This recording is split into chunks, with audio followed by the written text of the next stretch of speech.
Fala galera, chegando para mais um vídeo, dessa vez o nosso primeiro pós-jogo. Vamos falar sobre essa derrota do Asa para a equipe da Juazeirense, jogo difícil, fora de casa, e o Asa não se ajudou, né? Acabou sendo derrotado aí por 1-0 para a equipe baiana, a primeira derrota do Asa nessa Série D 2026. Então já chega se inscrevendo no canal, deixando o seu like, compartilhando esse vídeo, e a gente vai comentar bastante sobre tudo o que acontece no ambiente alvinegro. Bom, vamos falar sobre essa partida, né? O Asa que tinha a oportunidade de ir a Juazeiro, conquistar 3 pontos contra a Juazeirense e assumir a liderança desse grupo A10, né? Lembrando que o CSA acabou empatando com o CSE em pleno Rei Pelé no último sábado, então existia essa possibilidade do Asa criar uma gordurinha em relação ao principal adversário, podemos dizer assim, que é o CSA, pelo menos na minha visão. É claro que o começo de Série D da Juazeirense é muito interessante, mas eu acredito que em algum momento o CSA vai se tornar essa principal figura do grupo A10 e o Asa poderia criar essa gordurinha. Na verdade, quem criou foi a equipe da Juazeirense, que chegou aos 12 pontos. E o Asa poderia assumir a liderança, algo muito importante. Quem acompanhou a última Série D do Asa sabe o quão importante foi para a equipe alvinegra ser líder da primeira rodada até a última, naquela oportunidade no grupo A4, né, que tinha, claro, equipes de menor expressão em relação a desse ano, na minha opinião. O Asa sobrava naquele grupo, muito pelos seus méritos também, tanto que chegou no jogo do acesso. Mas o Asa não consegue assumir essa liderança, já reta final do primeiro turno, agora resta apenas uma rodada para a gente finalizar essa primeira parte da Série D. Daqui a pouco a gente fala sobre classificação e sobre o próximo jogo também. Mas de fato o Asa não conseguiu e jogou muito abaixo, né? Foi um jogo muito ruim por parte da equipe do Asa. Eu acredito que num geral, assim, a primeira etapa até que é equilibrada. O Asa teve as melhores oportunidades, por sua parte, claro, no jogo, nessa primeira etapa. Foi quando a equipe teve um pouco mais de domínio. Eu não diria que um domínio completo. Em nenhum momento o Asa teve um domínio por completo, mas ele teve mais ações ofensivas na primeira etapa, com algumas escapadas do Wanderson. Acredito que foi o jogador do Asa que mais conseguiu finalizar no jogo. Na primeira etapa ele teve 2 a 3 chances ali de finalizar. Uma que o goleiro estava fora do gol, aliás, o Pedro Campanelli, ele estava bem longe. Um lance que eu acredito que o Wanderson poderia ter tido mais calma para finalizar. Ele acaba finalizando rasteiro e de longe, e o Pedro Campanelli acabou defendendo. Teve uma outra finalização de fora também, que foi uma grande oportunidade. Um cruzamento que ele acabou cabeceando todo troncho para fora. E eu acredito que a melhor oportunidade do Asa na primeira etapa foi com o Fábio Aguiar, né? Uma bola parada ali, cobrada pelo Wesley, salvo engano. Ele desvia, o goleiro faz uma grande defesa, tem até um rebote ali, mas o juiz acaba marcando o impedimento. Acredito que aquela foi a melhor chance, foi uma defesaça do Pedro Campanelli. E é por isso que eu digo que essa primeira etapa foi muito equilibrada, porque a Juazeirense também teve chances, com o Mandacaru, né, o Rafael Mariano teve que trabalhar na primeira etapa, fazendo uma grande defesa, com o Mandacaru chegando. A equipe da Juazeirense apostava muito nos cruzamentos, nessa bola longa. Em alguns momentos a gente percebeu até que a defesa do Asa se confundia um pouco, quem saía para fazer essa cobertura, quem ficava um pouco mais. O Fábio Aguiar fez uma partida muito abaixo nesse jogo contra a Juazeirense. Então, para mim, essa primeira etapa foi marcada pelo equilíbrio. O Asa ligeiramente melhor, mas nada que pudesse fazer com que a equipe vencesse e, quem sabe, até abrisse o placar. No segundo tempo, a gente viu um Asa, aí sim, que fez a sua pior parte no jogo. A Juazeirense dominou do começo ao fim da segunda etapa, criando oportunidades claras, em 2 chances pelo menos ali. Jogadores da Juazeirense tiveram chances claras de frente para o goleiro Rafael Mariano, com a possibilidade de finalizar, de colocar. Eu acredito que se tivesse um pouco mais de paciência, poderia até ter feito um placar maior contra esse Asa, que foi uma equipe muito exposta na segunda etapa. E aí vem o gol. Vem um gol da equipe da Juazeirense, uma jogada ali de lateral, o Christian Lucas sai para fazer o corte, e o jogador da Juazeirense, inteligentemente, faz o corte, mas já colocando a bola em uma ação ofensiva, né? Criando uma possibilidade ofensiva pelo lado esquerdo. E ali a jogada sai, flui pelo lado esquerdo, entra na área, o Rafael Mariano sai muito bem para fazer a defesa. No rebote, o Fábio Aguiar se confunde, né? Ele acaba achando que a bola está segura, mas ela estava viva dentro da área. E aí o Mandacaru, né, que aliás fez uma grande partida, o Mandacaru, o jogador da Juazeirense, acredito que é um bom jogador. Se aproveitou ali do lance, onde a zaga do Asa ficou parada, conseguiu chegar à linha de fundo, fazer esse cruzamento para trás, e o Bravo, atacante dessa equipe da Juazeirense, abrindo o placar para a equipe baiana. A partir desse momento, o Asa se expôs um pouco mais, né? Já que antes do gol não tinha conseguido ir no ataque. Não estava conseguindo chegar na fase ofensiva. O Alex Bruno não pegou na bola. Aliás, o Alex Bruno não pegou na bola nem na primeira etapa. Né? Ele praticamente não entrou em campo. E não por culpa dele, porque a bola não chegou. Ele não teve oportunidades. O camisa 9 do Asa, que é vice-artilheiro do Brasil, não teve oportunidade nenhuma de finalizar gol, praticamente. Pelo menos eu não lembro.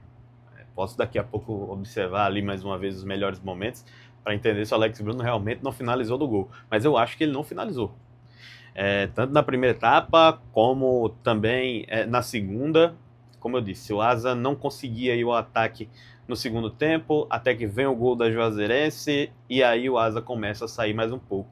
Vem substituições também por parte do Itamar, a entrada do Marquinhos Brazion, a entrada também do Jonathan, né, dois jogadores estreantes, atacantes, que vinham sendo relacionados já para alguns jogos, desde o jogo contra o CSA, na verdade, né, que eles venham sendo relacionados, mas não tinham estreado oficialmente. Eles entraram em campo e entraram na fogueira, né? Num jogo em que o Asa estava muito mal, num jogo com condições adversas, como a gente sabe, de gramado, de clima, de viagem, tudo isso acredito que acaba ajudando para que a equipe do Asa não consiga fazer um grande jogo.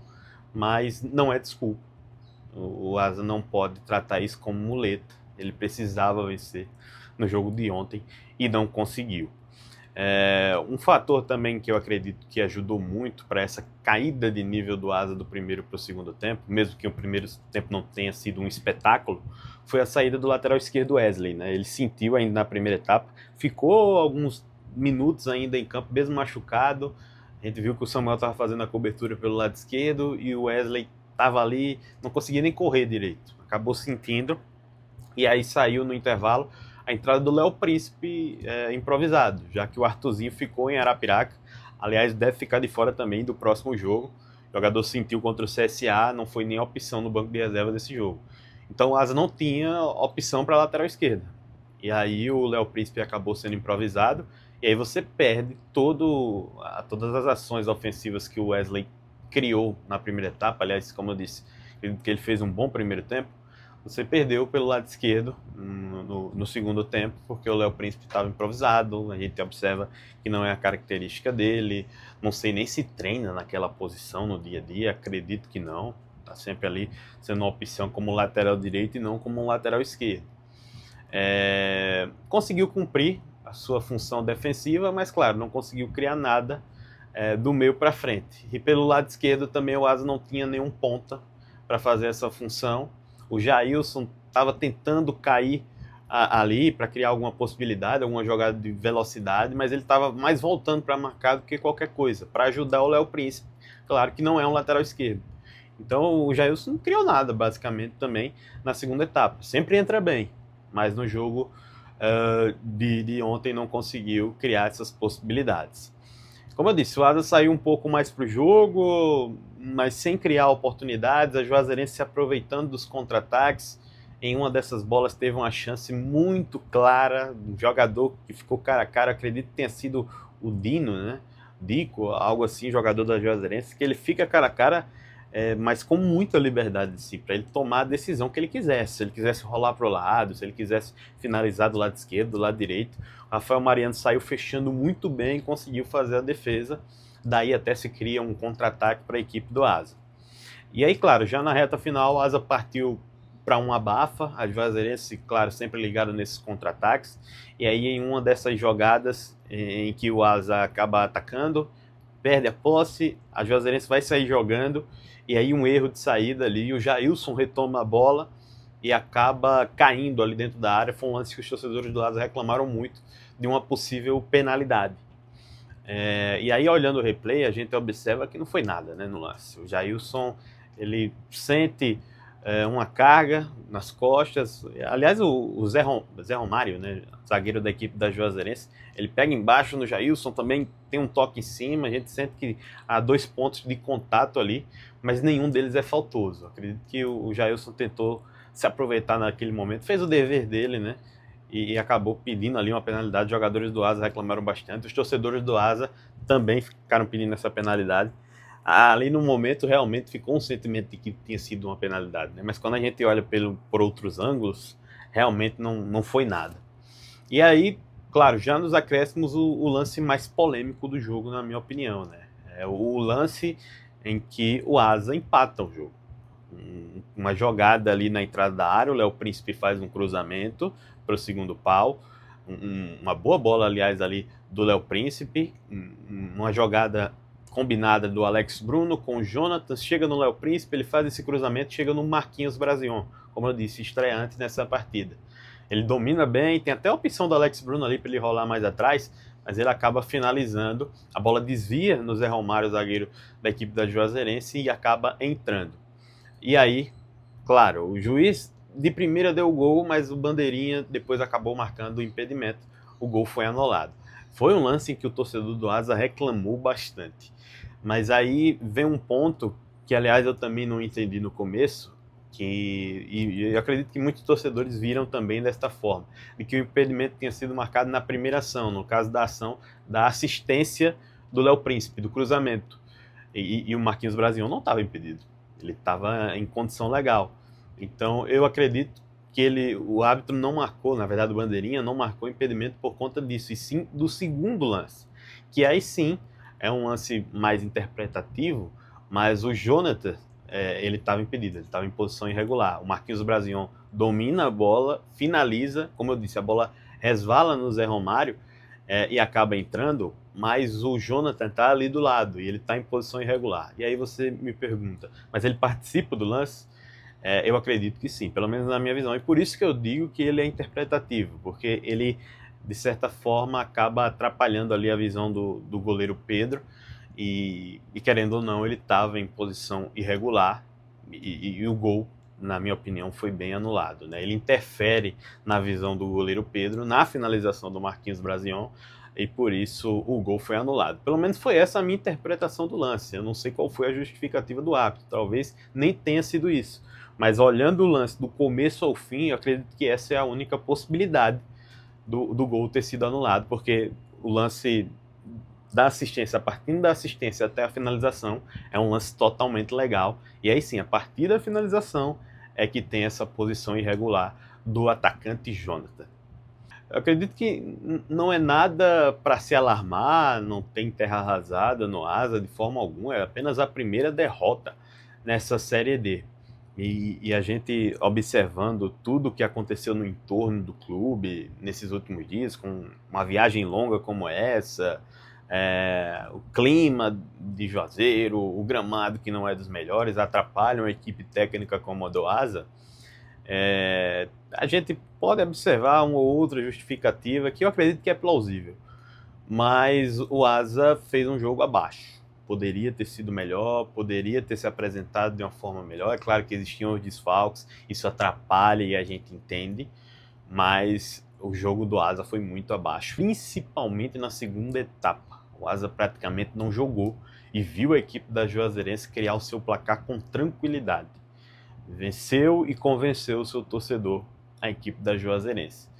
Como eu disse, não é nada alarmante para essa equipe do Asa, tem todas as chances de recuperar.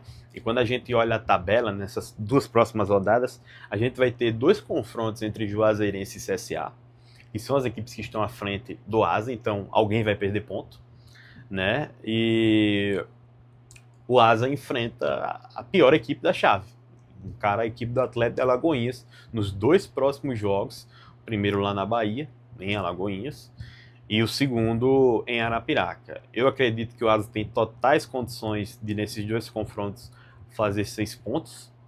No confronto entre Juazeirense e CSA, alguém vai perder pontos.